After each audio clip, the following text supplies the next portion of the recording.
Hello, everybody. We're here with our Aries sim, and her name is Jacqueline Craven, and I absolutely adore the way that she came out. I really like her style. Like, this I prefer to dress my sims like when I'm playing by myself and nobody's watching, because simple is cute. I love dressing like that. But anyway, I am here to tell you about how much I love Aries. I think I said Scorpio was my favorite before.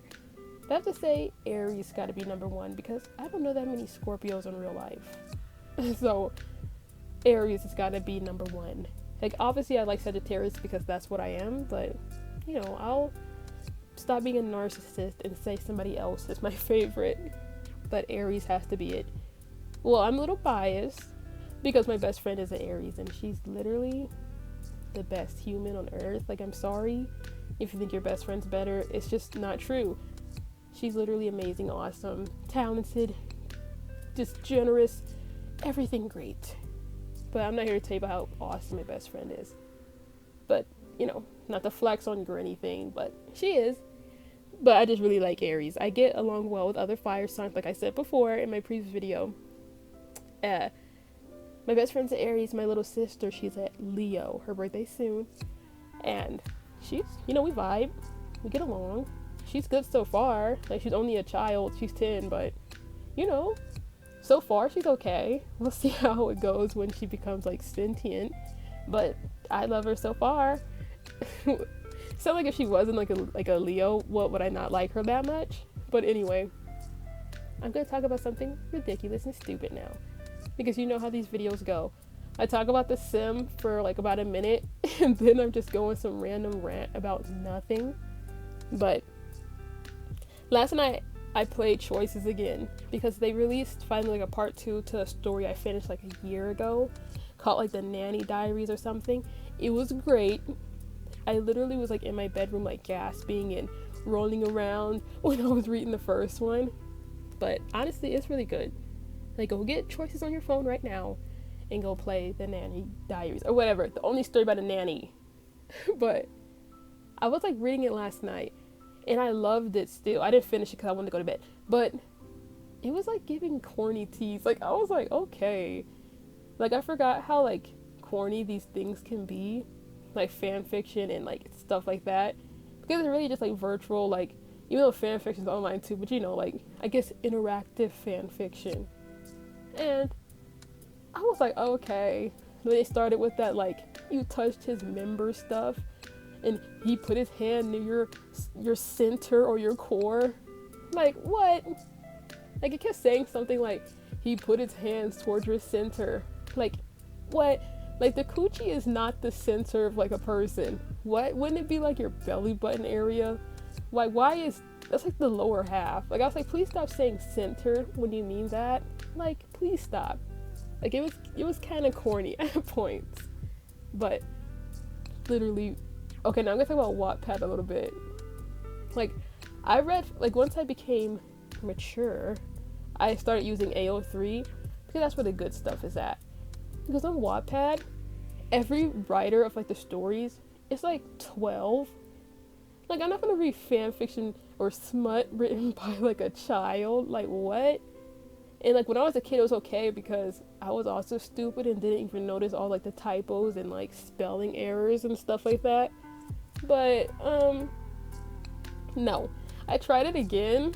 Like, I still have a Wattpad account because I was posting, like, my poetry on there, and I was trying to read some fan fiction, and I was like, this cannot be the same fan fiction I was enjoying every night when I was a kid, because this sucks.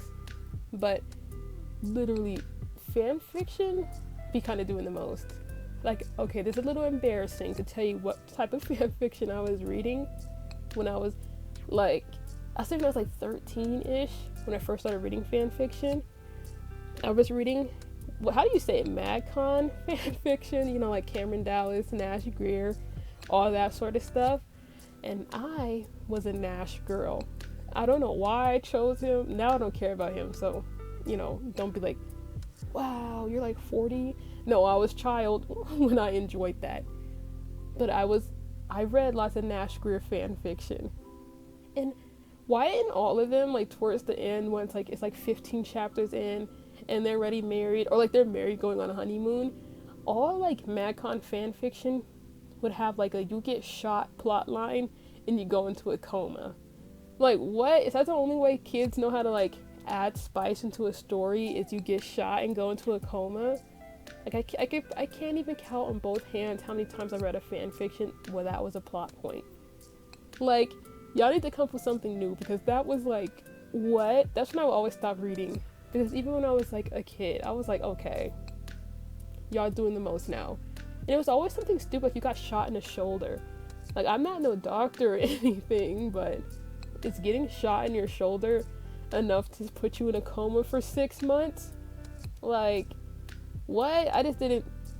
Well, let me stop, because watch somebody be like in the comments, like, actually, my uncle, he got shot in the shoulder and was in a coma for 8 years and then died. Like, I'm so sorry if that happened, but I feel like that's not the average case. But fan fiction was so good. You know, people always talk about the fan fiction that they read, and it was like getting sold to One Direction. What was y'all reading? Because I never read anything like that. I always read like ones where they'd be like, oh, we move across the street from like the MagCon guys, or you're on a tour and he picks you up out the crowd, like that sort of stuff. Like, where was y'all reading sold by your abusive mom to One Direction stories at? Like, what? How is it even entertaining? Like, and you know how everybody always says the things like, oh, the blue orbs, that stuff is true. Like, if you never read fan fiction, like, you're totally missing out on like the jokes that come from it, because it's true. It was like, did they all take like a class that tells you the words to use in a fan fiction? Like orbs, member, and the stupid ugly outfits that were like, it was always like shorts, like a band t-shirt, and like a flannel that they would tie around their waist, and some beat up Converse, and then they always had blonde hair. Like, okay, what? And everybody knows like the same pictures they would use of like those models. Like, come on, please. But it was good. It was good. Okay, it wasn't though. Like, I think that's just entertainment that's cool when you're a child, because when you read it now, it's like, what? But once I started reading AO3 fan fiction, that's when it changed the game. No, it still holds up today. I was gonna be like, maybe it's not. No, it still holds up today. It's still good. Here's another embarrassing thing I'm gonna tell you. I read Supernatural fan fiction. I loved the show. I was obsessed with it. Like, I thought about it all day when I was like 16 years old. So I read fan fiction on it. And I'm sorry, that was good fan fiction. And like, you know, like the notes before, after the chapters, the person will talk about their life. And I also used to Wattpad that when people would talk about doing adult things outside of fan fiction, I was like, wait, you're an adult writing this? Like, one lady, she was like, oh, my daughter, she is like accepted into NASA and this and that, and she's like, I was like, what? I was like, you have a whole grown child, you're not 15 writing this? But fan fiction is, I think, important for every child. Well, not child, we'll say like pre-teen to teen, because you should not be a literal child reading that stuff. Like, I think it's an important part of growing up, reading fan fiction. Terrible fan fiction, by the way. And I think it's essential to, you know, your development as a human. Because imagine if you didn't have that phase. Like, you're missing out. But that's enough of that. The video's coming to an end, and I'll see you in the next video. Goodbye.